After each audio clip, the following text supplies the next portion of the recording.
Olá a todos. Hoje nós iniciamos as nossas aulas de introdução à filosofia, né? E com perdão do pleonasmo, nós vamos começar exatamente do início, né?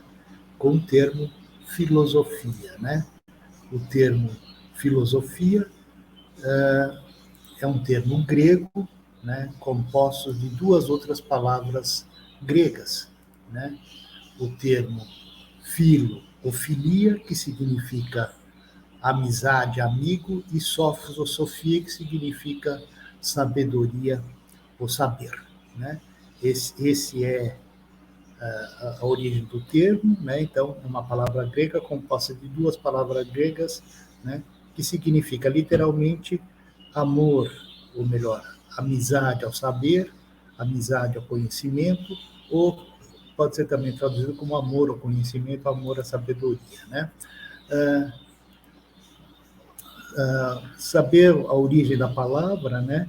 Não explicar muito, né? Simplesmente explica a etimologia da palavra. O importante é saber como que essa palavra se origina no vocabulário grego, né?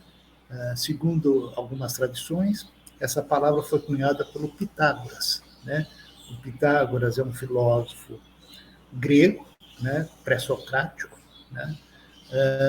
Que cunha esse termo filosofia para ele fazer uma distinção dos sábios, né? Ele fala, não, eu não sou sábio, eu sou um amigo do saber. E por que eu sou um amigo do saber? Porque eu sei que não sei, eu sei que eu preciso investigar e pesquisar para saber. Então, o que está por trás da ideia da filosofia é a pesquisa para saber, para descobrir as verdades do mundo. As verdades do mundo não estão dadas, a gente não herda pela tradição cultural, né? A gente precisa fazer uma investigação para descobrir as verdades do mundo, enquanto que os sábios acreditam que já sabem de tudo e para a investigação. Para o filósofo não há fim para a investigação, nós passamos a vida investigando, né? E essa é a peculiaridade da filosofia, nós somos amigos do saber porque a gente procura saber, e a gente sabe que por mais que a gente saiba, tem muita coisa ainda para saber. Então, essa é a peculiaridade, né? O Pitágoras foi o criador desse termo, e esse termo entra na cultura ocidental, né? Graças à influência da cultura grega, né? Há correntes de pensamento, né, que acreditam que a filosofia tem uma origem oriental, né? Eu discordo um pouco dessas correntes, tá? E vou colocar os motivos pelos quais eu discordo, né? Em primeiro lugar, porque há uma diferença entre a sabedoria oriental e a filosofia, né? A sabedoria oriental é essencialmente religiosa, ela é patrimônio de uma casta sacerdotal, né? Cuja única preocupação é defender e transmiti-la na sua pureza, sem alterações, tá? Para as outras gerações, né? E esse saber oriental normalmente é difundido para outros sacerdotes, de um sacerdote fala para outros sacerdotes, né? E seu único fundamento, na verdade, é a tradição, né? Depois, o que é peculiar nesse sabedoria oriental, né, é o fato de que você tem que transmitir para as próximas gerações, para as outras pessoas, né, de forma a respeitar o fundador, né? Você não faz alteração nesse conhecimento. Esse conhecimento é reproduzido de geração em geração, né? Enquanto que a filosofia grega, vocês vão perceber no nosso curso, é pesquisa. E ela nasce de um ato fundamental de liberdade perante a tradição, ao costume e a toda a crença aceita. Tá? O seu fundamento, como eu tinha colocado, criado pelo Pitágoras, o seu fundamento é que o homem não tem a sabedoria, mas deve procurá-la, né? Todo homem pode filosofar, porque o homem é um ser racional. E cada um de nós, de maneira autônoma, tem a possibilidade de procurar a verdade. Tá? Então, veja, essa já é uma outra grande diferença com a sabedoria oriental. Qualquer homem pode filosofar, você não precisa fazer parte de uma casta, de uma parte da sociedade, né? A filosofia parte do princípio que todos os homens são racionais e todos os homens podem buscar a verdade de forma autônoma. Tá? Também a ideia de que a filosofia é uma investigação racional, autônoma, que não assenta numa verdade já manifestada ou revelada, mas somente na força da razão e nesta reconhece como seu único guia. Então, a outra peculiaridade é essa, ela é pura pesquisa, investigação, tá? E eu não tenho a verdade, mesmo que eu herdo da cultura, da história, dos meus antepassados, eu tenho que botar em xeque, tá? Por quê? Porque a verdade é uma coisa maleável, e ela, devido à nossa racionalidade, ela pode ser aperfeiçoada. Então, não é porque eu herdei um conhecimento que esse conhecimento é certo, tá? Então, essa é outra diferença grande da sabedoria oriental. E a última grande diferença, e talvez a mais fundamental, que para mim é o que faz a grande diferença entre a filosofia e a sabedoria oriental, é que a filosofia é uma atividade eminentemente pública, tá? O filósofo escreve os seus textos e coloca na praça, para todo mundo, né, a todos os homens, a todas as pessoas, para que as pessoas possam ler, concordar, discordar, aperfeiçoar, modificar, né? Enfim, a filosofia é algo dinâmica, ela não está parada, né? E o bom discípulo em filosofia, vocês vão perceber, é aquele que nega o mestre, não aquele que segue o mestre como uma sabedoria oriental, né? E tem uma outra questãozinha muito importante, não é uma questãozinha qualquer, mas é uma questão, para mim, fundamental. O que a Grécia tem de tão diferente dos outros países e que só lá existe? A democracia. A filosofia é cria da democracia, né? Pressupõe a liberdade de ideia, pressupõe que você possa questionar as autoridades governamentais, que você possa questionar as autoridades sacerdotais, né? Enfim, a filosofia pressupõe a democracia, né? Que a gente possa livremente, na praça, debater as ideias, né? Isso não é possível também nos países orientais, que vivem normalmente um despotismo, né? Então, veja, por que ela surge na Grécia? Porque a Grécia criou um sistema político onde é permitida a liberdade de ideia, onde é possível debater os pensamentos, seja dos governamentais, seja os pensamentos religiosos, né? E isso é que faz toda a diferença, né? E o fato de ser uma democracia, a democracia grega, né? Ela escolarizou a sua população. Mesmo os pobres eram alfabetizados. Todo mundo aprendia a ler, né? E pelo fato de aprender a ler, os filósofos podiam escrever seus textos, tá? E os homens podiam livremente ler esses textos, né? Então, veja, esse é o motivo porque a filosofia, para mim, surge na Grécia e se desenvolve a partir do pensamento grego, né? Apesar de haver pensamentos muito interessantes no Oriente, é inegável, né? Essa sabedoria oriental que eu coloquei tem muitos conhecimentos, né? É respeitável, né? Tem que ser estudada, tem que ser conhecida, né? Mas não é propriamente uma filosofia, né? Ela não pressupõe que o discípulo negue seus mestres, pelo contrário, ela pressupõe que os discípulos sigam seus mestres, né? E a filosofia, o bom discípulo é o que nega o mestre, é o que inventa uma nova forma de pensamento, né? Por que nós vamos ver no decorrer desse curso vários pensadores, né? Porque cada um desses pensadores inauguraram uma nova forma de pensar, negar os seus pensamentos anteriores, tá? E tem uma contribuição singular para a gente pensar a realidade da vida, né? Do mundo, de tudo, né? Bom, o que dificulta um pouco entender a filosofia, né? Porque é meio estranho. Qual é o objeto de estudo da filosofia, né? Você pega a sociologia estuda a sociedade, a antropologia estuda o homem, a biologia estuda a vida, né? A física estuda a matéria, né? O que afinal de contas, o filósofo estuda, né? Em princípios, a filosofia tem três grandes temas: o mundo, a vida e o homem. Tá? Esses são os três grandes temas, as três coisas que a gente debate, estuda, pensa, né? Reflete, né? Mas a gente tem um jeito peculiar de abordar esses objetos, que é através das ideias que os homens têm a respeito das coisas. A gente não vê as coisas como elas são, mas como os homens pensam que elas são. Tá? Né? O mundo é o mesmo, desde a antiguidade, né? Mas a forma de pensar o mundo mudou muito. Né? E o que nós estudamos é exatamente como os homens pensam o mundo, como os homens pensam a vida, como os homens pensam o homem. Tá? Né? Esse é o nosso principal objeto de estudo. Né? Mas esses são os nossos principais objetos de estudo, mas através dos conceitos, das ideias que os homens têm a respeito disso. Né? Vou dar um exemplo bastante simples, só para vocês perceberem a dificuldade. Né?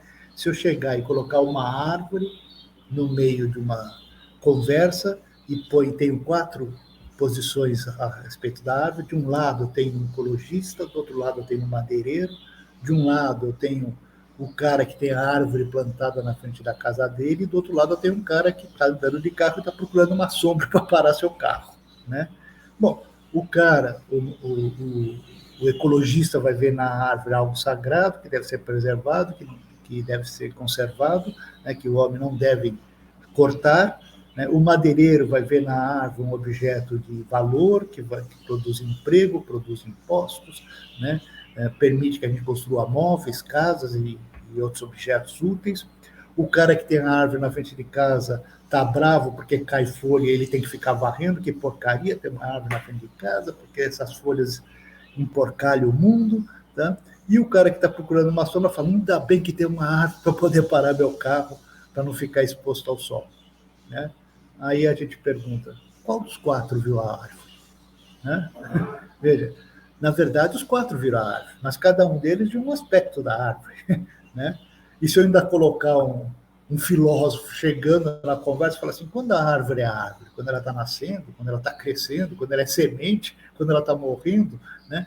Talvez o verbo, para falar, não é o verbo ser, mas o verbo estar. A árvore não é, a árvore está. Né?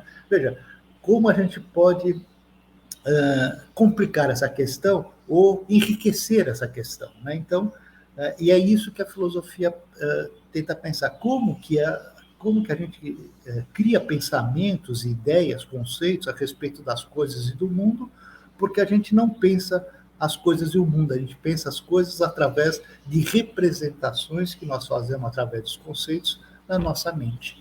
Tá? Eu não ponho a árvore na minha cabeça, eu ponho o conceito da árvore no meu cérebro. Isso, e aí eu relaciono com outros conceitos. Tá? Essa é a peculiaridade da filosofia. Né? A gente estuda o mundo, estuda as coisas, mas pelas ideias que os homens e as gerações e as culturas foram criando a respeito do mundo. Tá? Então, o que nos diferencia dos outros saberes é que a gente não tem a pretensão de ver a realidade como ela é, tá? Se é que é possível fazer isso. Tá? A gente tem a nossa pretensão é ver como que os homens pensam e pensaram esse mundo. Né? Então, por isso que nós vamos começar com autores desde a antiguidade grega até os homens contemporâneos. E nós vamos ver como o pensamento do homem foi se alterando a respeito de si próprio, né? Como ele foi pensando, e como o mundo também foi transformado no nosso imaginário. Né? Nós não pensamos, o mundo que nós pensamos hoje não existia na antiguidade. E o mundo que existia na antiguidade não existe mais na nossa imaginação. Né? São mundos, inclusive, incomensuráveis. Né? Cada cultura, cada tempo, né, acaba fazendo sua própria reflexão sobre a vida, sobre o mundo e sobre o homem. Né? Então, o que eu queria abrir para vocês, colocar, né, o que a filosofia faz? Ela pesquisa a vida, pesquisa o homem, tá? Pesquisa o mundo, tá? Mas não através de microscópio e telescópio, mas através dos conceitos e das ideias que as pessoas, os homens, as culturas, realizaram e concretizaram através dos séculos. Tá? Então, o filósofo é aquele que não é aquele que sabe, mas é aquele que procura saber, é aquele que busca o conhecimento através de uma investigação e acredita que é possível conhecer as coisas através da racionalidade humana, tá? E essa racionalidade humana tem a peculiaridade de se aperfeiçoar no decorrer do tempo. Tá? Né? Não sabemos se a gente pensa melhor do que os antigos, né? Mas com certeza nós sabemos que os antigos estavam errados. Pode ser que a gente não saiba que nós sejamos certos hoje, tá? Mas muitas das ideias das antigas, né, conforme nós fomos interrogando o mundo e as coisas, os conceitos, nós fomos percebendo suas falhas e fomos aperfeiçoando. Então, é isso que a filosofia permitiu e permite, né? Esse aperfeiçoamento das ideias, né? Nós vamos chegar na verdade absoluta mesmo? Não dá para saber, né? Se é que existe uma verdade absoluta, tá? Mas o que nós conseguimos fazer através do desenvolvimento das ideias através dos séculos é ir aperfeiçoando a nossa vida, superando algumas ideias, né? Ultrapassando preconceitos, né? Modificando nossos valores éticos, políticos, morais, né? E, de certa maneira, é um movimento que vem desde a antiguidade, diminuindo os privilégios e aumentando os direitos, né? É algo que vem ocorrendo no decorrer da história. Talvez o mundo não seja bom hoje, né? Talvez longe disso que nós ainda estejamos, mas é menos cruel do que era antigamente. Pelo menos nós não temos sacrifícios humanos, tá? Não há mais escravidão, né? Enfim, né? Os homens são mais tolerantes com as ideias contrárias, tá? A gente não persegue, ou em boa parte do mundo não há mais perseguição às ideias, à pluralidade de ideias, né? Então, mal ou bem, né, esse desenvolvimento humano foi permitindo um aperfeiçoamento das ideias no decorrer dos séculos, né? Então, na ciência isso é bem visível, né? Em cada período do tempo as ideias foram sendo superadas, né?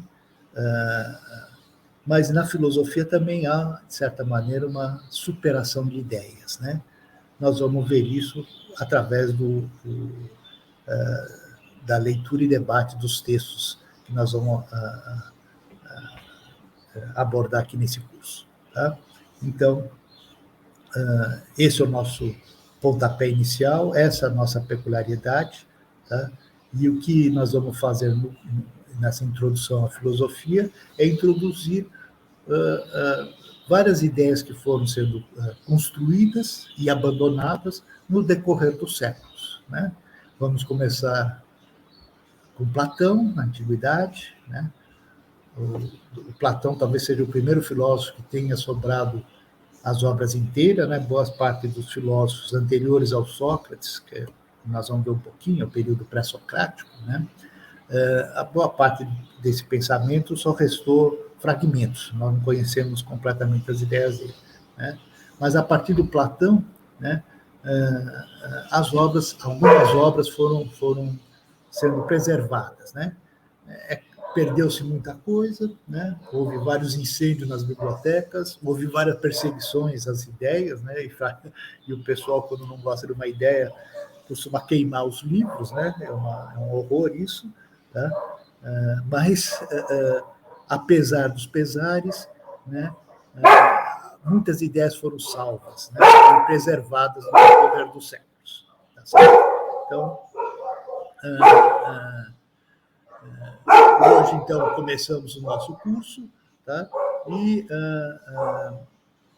a partir da próxima aula eu vou começar a fazer uma breve história dessa filosofia, né? Desde os gregos, vindo até os tempos contemporâneos, tá? Agradeço a todos e até o nosso próximo encontro.